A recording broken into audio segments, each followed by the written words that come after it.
Minister and వారి సుపుత్రులు and మిగతా ministers, నేను రాష్ట్ర మంత్రివర్గాన్ని కూడా అడుగుతున్నా, ముఖ్యమంత్రి కేవలం బోట్ వేసుకొని అక్కడికి వెళ్ళి ఒక గంట సేపు అరగంట సేపు అక్కడ ఉన్నంత మాత్రాన కుదరదు. వీళ్ళకి ఇమ్మీడియట్గా కనీసం వాటర్ ఫుడ్ అందించాలి, వాళ్ళని హెలికాప్టర్లో నుంచి సురక్షిత ప్రాంతాలకు తరలించాలి. అది తరలించలేనప్పుడు ముఖ్యమంత్రి ఉంటే ఏంటి, ప్రధానమంత్రి ఉంటే ఏంటి, అక్కడ మంత్రివర్గం అంతా అక్కడ కట్టుకనుకుంటుంటే ఉపయోగం ఏంటని అడుగుతున్నాం. పోనీ సామాన్యులైనటువంటి మాలాంటి వాళ్ళని ఏమైనా నిల్వ చేస్తున్నారంటే మాలాంటి వాళ్ళకి అవకాశం లేదు. అక్కడే చూస్తేనేమో మా వాళ్ళందరూ అన్నమో రామచంద్ర అయ్యో మా బతుకులు ఏమైపోతాయి అని వాళ్ళు ఎదురు చూస్తున్నారు. ఫోన్లు చేయడానికి ఫోన్లో ఛార్జింగ్ లేదు, ఎలక్ట్రిసిటీ కనెక్షన్ లేదు, తినటానికి తిండి లేదు, ఉండటానికి ఇల్లు లేదు, కూర్చోటానికి కనీసం అక్కడ అరుగులు కూడా లేవు. కంప్లీట్గా వాటర్ మొత్తం ఫ్లో అయిపోతే ఎక్కడ పడుకుంటారు, ఎక్కడ తింటారు, ఎక్కడ నిద్రపోతారు, ఎలా బ్రతుకుతారు, వండుకోవటానికి ఏంటి, పడుకోవటానికి ఏంటి, 3 రోజుల నుంచి బిక్కు బతుకుతో ఉన్న కారణంగానే ఈరోజు ఇంత ఆక్రోషంతో మిమ్మల్ని ప్రశ్నించాల్సి వస్తుంది. ఏదో 4 హాస్పిటల్స్ నలుగురు హోటల్ వాళ్ళని పిలిచారు, హోటల్ వాళ్ళని పిలిచి ఇప్పటికే అందరికి భోజనం ఇవ్వండి. దానివల్ల ఏం ఉపయోగం సార్? దానివల్ల ఏం ఉపయోగం అని అడుగుతున్నాం. కనీసం ప్రజలకి మేము ఉన్నామని భరోసాతోటి మీరు వాళ్ళ ప్రాణాలని అద్భుతంగా మీరు రక్షించకపోయినా అక్కడి నుంచి సురక్షిత ప్రాంతాలకు తరలించేస్తే సరిపోతుంది కదా. ఎందుకు తరలించలేకపోతున్నారు? 3 రోజుల నుంచి ఒకే ప్రాంతంలో కనీసం బయటకు వచ్చే అవకాశం లేకుండా ప్రజలు ఉంటే ఆ ప్రజలను సురక్షిత ప్రాంతాలకు తరలించేటువంటి కార్యక్రమాలు చేయలేకపోతే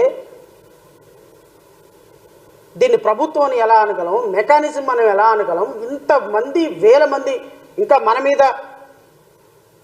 మీద ఆధారపడి కేంద్ర ప్రభుత్వం నడుస్తుందని చెప్పేటువంటి ఒక గొప్పట్లు చెప్పుకునేటువంటి ప్రభుత్వం. ఈరోజు కృష్ణానది ఈ పరిసర ప్రాంతాలకి ఈ విధంగా వరద రావడానికి, కృష్ణానది ఈ విధంగా ఉప్పొంగటానికి 3 బ్యారికేట్లు పగిలిపోవడానికి కారణం ఎవరు? పాలకులు మీరు కదా.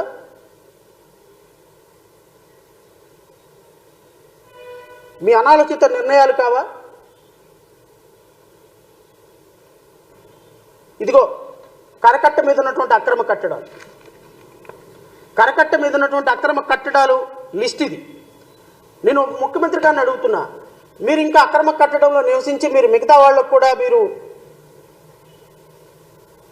కట్టడాల్లో నివసించండి, ఎవడేం పీకలేడు, నేనే ఉంటున్నాను, మీరుంటాం గొప్పని మిగతా వాళ్ళకు కూడా మీరు సిగ్నల్ ఇవ్వదలుచుకున్నారా? నేను గత 10 రోజుల క్రితం ప్రెస్ మీట్ పెట్టినప్పుడు చెప్పిన రాష్ట్ర ప్రజలందరికీ నేను మరొకసారి విన్నపం చేస్తున్నా. నేను గత 10 రోజుల క్రితం ప్రెస్ మీట్ పెట్టి మంచన సత్యనారాయణ రాజు యొక్క ఆశ్రమం ఏదైతే ప్రకృతి ఆశ్రమం ఉందో ఆ ఆశ్రమం అక్రమ కట్టడం, కరకట్ట మీద ఉన్నటువంటి కట్టడాలన్నింటిలో కూడా అత్యంత ప్రమాదకరమైన కట్టడం అది. ఎందుకు అంటే కరకట్ట మీద ఉన్నటువంటి కట్టడాల్లో ఒకే కట్టడంలో 600 నుంచి 500 నుంచి 600 మంది నివసించేటువంటి ఏకైక కట్టడం ప్రకృతి ఆశ్రమం. నిన్న జరిగినటువంటి అనర్థం మీరు చూశారు. ఇంకొక రోజు కనుక వర్షం పడినట్టయితే, నిన్న వర్షానికే కనుక ఆశ్రమం కూలినట్టయితే 500 మంది ప్రాణాలు గాల్లో కలిసిపోయాయి. అందులో సగానికి సగం విదేశీయులు ఉన్నారు. ఇది ఆంధ్రప్రదేశ్ రాష్ట్రానికి చెడ్డ పేరు కాదా? అక్రమ కట్టడాన్ని మీరు ఎందుకు కొనసాగిస్తున్నారు? గోకరాజు గంగరాజు డబ్బులు ఇచ్చాడు కాబట్టి, మంత్రి సత్యనారాయణ రాజు నెలకి ఇంత డబ్బులు పంపిస్తారు కాబట్టి, మీ అబ్బాయి లోకేష్కి డబ్బులు అందుతున్నాయి కాబట్టి, కరకట్ట మీద ఉన్నటువంటి పాతూరు నాగభూషణం బీజేపీ నాయకుడు కాబట్టి, గోకరాజు గంగరాజు టెంపుల్స్ ఉన్నాయి కాబట్టి వాళ్ళ మీద ఎవరి మీద మీరు యాక్షన్ తీసుకోరు. ఎందుకు అంటే ముఖ్యమంత్రి ఉంటుంది అక్రమ కట్టడంలో. ముఖ్యమంత్రి ఉంటున్న కట్టడానికి, ముఖ్యమంత్రి ఉంటున్న నివాసానికి, మంత్రి ఉంటున్న నివాసానికి నిన్న వాటర్ ఫ్లో అయితే కొన్ని వేల ఇసుక కట్టలు వేసి ఆ ఫ్లోని చంద్రబాబు నాయుడు గారి ఇంటిలోకి రానియకుండా ఆపగలిగితే ఆ 1000 కట్టలు 2000 కట్టలు ఇసుక కట్టలతోటి మీరు నదీ ప్రవాహాన్ని ఆపితే ఆ ఫ్లో ఎటు వెళ్ళిపోతుందండి? ఆ ఫ్లో ఎటు వెళ్ళిపోతుంది? కృష్ణానది ఫ్లోని మీరు డైవర్ట్ చేసి కృష్ణానది ఫ్లోని మీ దాంట్లో రానియకుండా, ఫోటోలు తీయకుండా అక్కడ ఒక ప్రొహిబిటెడ్ ఏరియా కింద పెట్టాల్సినంత అవసరం ఏమొచ్చింది? నేను గౌరవ ముఖ్యమంత్రి గారిని డిమాండ్ చేస్తున్నా, మీరు తక్షణమే అక్రమ కట్టడంలో నుంచి అక్కడ నుంచి ఖాళీ చేసి అక్రమ కట్టడాన్ని కూల్చాలి. మీరు ఉన్న కారణంగా అక్కడ ఉన్నటువంటి 60-70 కట్టడాలు అక్కడ ఉన్నటువంటి 60-70 కట్టడాలు నిర్భీతిగా అక్రమ కట్టడాల్లో నివసిస్తున్నారు. చంద్రబాబు నాయుడు గారు పక్కన ఉన్నాడు, మాకేమవుతుందని మంచి సత్యనారాయణ అనుకుంటున్నాడు. మత్యం సత్యనారాయణ రాజు నేను కట్టించాను గోకరాజు గంగరాజు, నా టెంపుల్ ఏమైపోతుంది, నా గోల్ఫ్ కోర్ట్ ఏమైపోతుంది, నా యోగా కేంద్రం ఏమైపోయింది గోకరాజు గంగరాజు అనుకున్నాడు. వాళ్ళందరూ ఉండగా నాన్నెవడు పేకగలుగుతాడని పాతూరు నాగభూషణం అనుకున్నాడు. బీజేపీ నాయకులు, తెలుగుదేశం నాయకులు, మొన్నటిదాకా వైసీపీలో ఉన్న వాళ్ళందరూ ఇప్పుడు తెలుగుదేశంలోకి వచ్చి 1 2 కోట్ల 3 కోట్ల రూపాయలు మీకు డొనేషన్ ఇచ్చేసి అన్న క్యాంటీన్లకు డొనేషన్ ఇస్తూ అక్రమ కట్టడాలు సక్రమ కట్టడాలు అయిపోతున్నాయి. కనీసం రేవంత్ రెడ్డికి ఉన్న దాంట్లో 10% నిజాయితీ కూడా మీకు లేకపోతే ఎట్లా అండి? ఈరోజు అమరావతిలో అక్రమ కట్టడాలు ఎకో సిస్టమ్ని, ఎన్విరాన్మెంటల్ సిస్టమ్ను కాపాడాల్సినటువంటి బాధ్యత గౌరవ ఉప ముఖ్యమంత్రి పవన్ కళ్యాణ్ గారిది. Because he is holding such a ministry. మీరు మీ ముఖ్యమంత్రి గారు ఉంటున్నటువంటి అక్రమ కట్టడంలో నుంచి ఏమైనా మీరు అక్కడ నిర్మాణాలను తొలగించేటువంటి కార్యక్రమం చేస్తున్నారా? ఇరిగేషన్ డిపార్ట్మెంట్ మీద వాళ్ళ ల్యాండ్లో కట్టించినటువంటి కట్టడాలన్నింటినీ, రెయిన్ ట్రీ హోటల్ దగ్గర నుంచి ఈ హోటళ్ళన్నింటినీ కూడా తీసేసే ప్రయత్నం ఏమైనా చేస్తున్నారా? లేకపోతే మేము ఖచ్చితంగా నేషనల్ గ్రీన్ ట్రిబ్యునల్ని ఆశ్రయించమంటారా? అతి త్వరలో నిన్న మంత్యం సత్యనారాయణ రాజు హాస్పిటల్లో జరిగినటువంటి అనర్థం, నేను ఇంతకుముందు చెప్పినట్టుగా ఇంకొక రోజు వర్షం పడినట్టయితే, రేపొద్దున ఇంకా విధంగా ఇంకో గంట వర్షం ఎక్కువ పడితే రేపొద్దున ఆశ్రమం కూలిపోతే, కృష్ణానది వాటర్ ఫ్లో మొత్తం ఆశ్రమంలోకి వెళ్ళిపోతే, ఆశ్రమంలో ఉన్నవాళ్ళు చనిపోతే ఆ ప్రాణానికి ఎవరు బాధ్యులు? రాష్ట్ర ప్రభుత్వం సమాధానం చెప్పి తీరాలి. కృష్ణానది కరకట్ట మీద మీరు కట్టినటువంటి అక్రమ కట్టడాల వల్ల, కృష్ణానది కరకట్ట మీద మీరు కట్టినటువంటి భవానీ ఐలాండ్ వల్ల, ఆ పక్కనే ఉన్నటువంటి E3 రెస్టారెంట్ వల్ల ఎకో సిస్టమ్ మొత్తం పాడైపోయి, పర్యావరణం మొత్తం నాశనం అయిపోయి,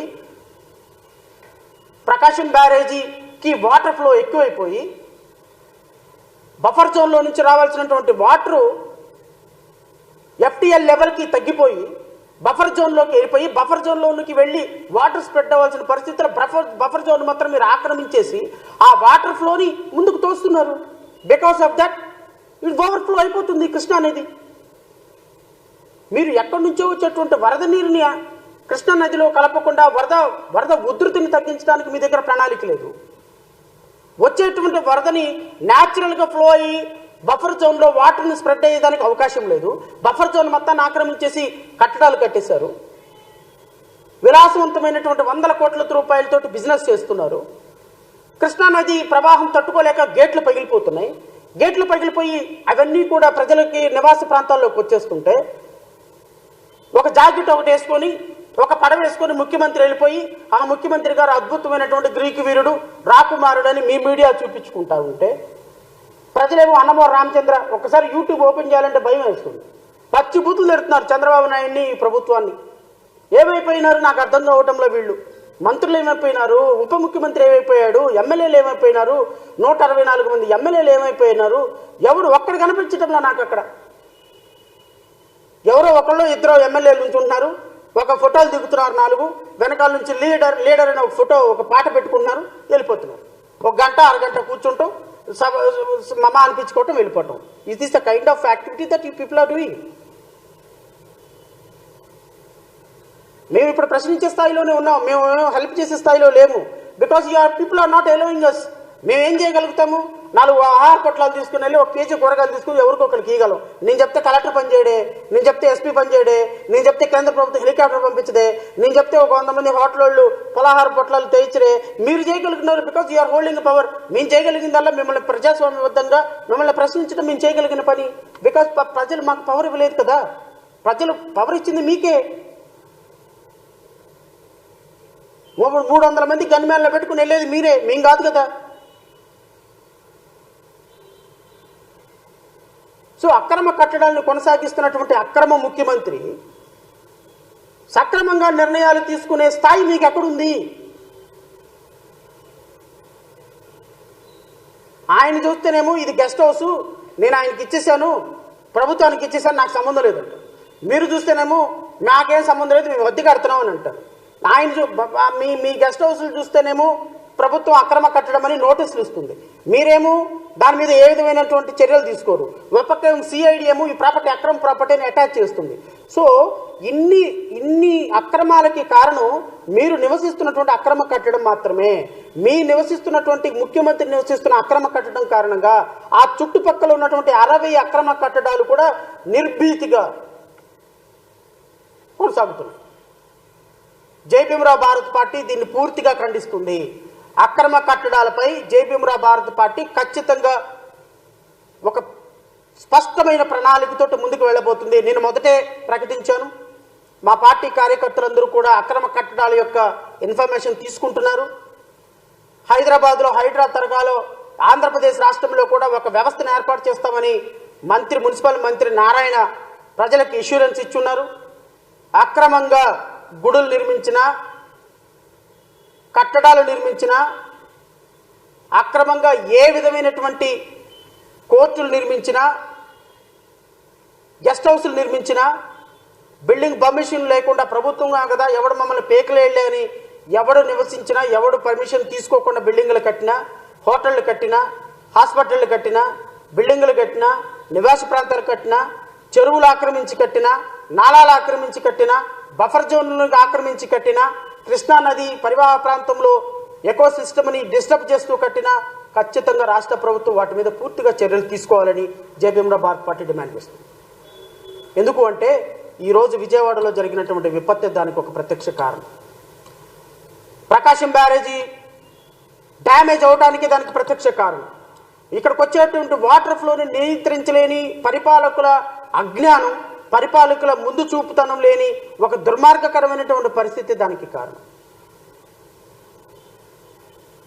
దయచేసి నేను రాష్ట్ర ప్రజల తరపు నుంచి మిమ్మల్ని అందరినీ కోరుతున్నా, మీరు ఇమ్మీడియట్గా మంతెన సత్యనారాయణ రాజు ఆశ్రమాన్ని కూలగొట్టండి, అక్కడి నుంచి డిమాలిషన్ మొదలు పెట్టండి. ఈ చివరి వరకు ప్రతి ఒక్క బిల్డింగ్ని డిమాలిషన్గా మీరు కూలగొట్టకపోతే నేషనల్ గ్రీన్ ట్రిబ్యునల్ని ఖచ్చితంగా మేము ఆశ్రయించబోతున్నాం అతి త్వరలో. రానున్న 4-5 రోజుల్లో ఒక 10 బిల్డింగులను నేషనల్ గ్రీన్ ట్రిబ్యునల్ ముందు పెట్టడానికి లీగల్గా our party is taking every step. నేను వ్యక్తిగతంగా ఎవరైతే చంద్రబాబు నాయుడు లాంటి వాళ్ళు వ్యక్తిగతమైనటువంటి హోదాలో కూడా మిమ్మల్ని ప్రతివాదులుగా చేర్చవలసి వస్తుంది. Because you are residing there. అది చాలా అప్రతిష్ట రాష్ట్ర ప్రభుత్వానికి. దయచేసి గమనించండి. నేను నారా లోకేష్ని, నారా చంద్రబాబు నాయుడు గారిని ఇద్దరిని కూడా ప్రతివాదులుగా చేర్చి ఈ అక్రమ బిల్డింగులో మీరుంటున్న కారణంగా మిగతా వాళ్ళు ఉంటున్నారని అనవసరంగా ప్రజలకు చెప్పాల్సి వస్తుంది, మీడియాకు చెప్పాల్సి వస్తుంది. మీడియా ముందు మీ యొక్క అనైతికమైనటువంటి చర్యని ఖచ్చితంగా ఎండగట్టాల్సి వస్తుంది. ఒక్కసారి నేషనల్ గ్రీన్ ట్రిబ్యునల్ కనుక దాని కాగనిజాన్ని తీసుకుంటే మీ మీడియా మిమ్మల్ని కాపాడలేదు. ఖచ్చితంగా చెప్తున్నా, మీ మీడియా మీరు ఇంద్రులు, చంద్రులు, శూద్రులు, శుద్ధిపరులు అని చెప్పినంత మాత్రాన అవ్వదు. దయచేసి ఉప ముఖ్యమంత్రి గారు కూడా నేను చెప్తున్నా, మీరు మీ ముఖ్యమంత్రి గారికి సలహా ఇవ్వండి, మీ మంత్రులకు సలహా ఇవ్వండి. ఇవి అక్రమ కట్టడాలని కరకట్ట మీద కూల్చే ప్రయత్నం ఇప్పటికైనా మీరు ఖచ్చితంగా యుద్ధ ప్రాతిపాదికన మొదలు పెట్టండి. లేకపోతే మీ ప్రభుత్వం ఖచ్చితంగా న్యాయస్థానాల ముందు చేతులు కట్టుకొని దోషిగా నిలబడాల్సి వస్తుంది. ఇది మా పార్టీ తీసుకున్నటువంటి ఒక సీరియస్ డెసిషన్. ఎవడేం చేస్తాడులే, వాడు కోర్టుకు వెళ్తాడు, వాళ్ళు కౌంటర్ ఏమంటారు, 4 రోజులు పోయిన తర్వాత ఏమవుతుంది, కేసు కోల్డ్ బాక్స్లోకి వెళ్ళిపోతుంది, మాకు న్యాయ వ్యవస్థలో చాలామంది ఉన్నారని మీరు అనుకుంటే వదిలే పార్టీ జై భీమరావు భారత్ పార్టీ కాదు, గుర్తుపెట్టుకోండి.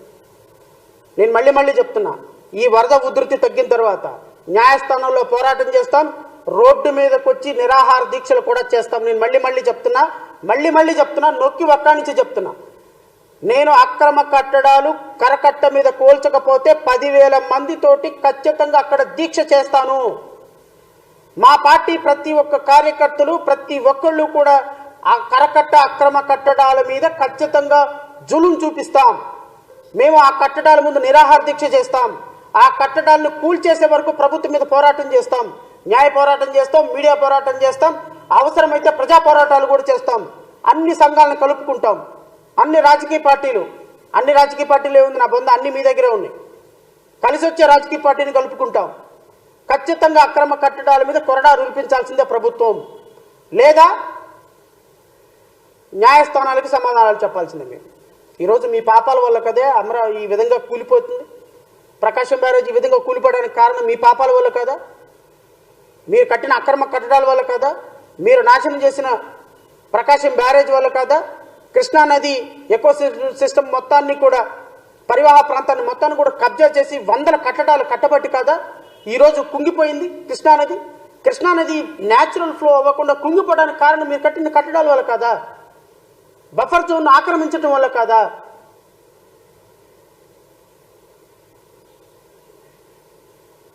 ఎంటీఎల్ లెవెల్కి సమానంగా ఉన్నటువంటి స్థలాన్ని ఆక్రమించడం వల్ల కారణం కదా.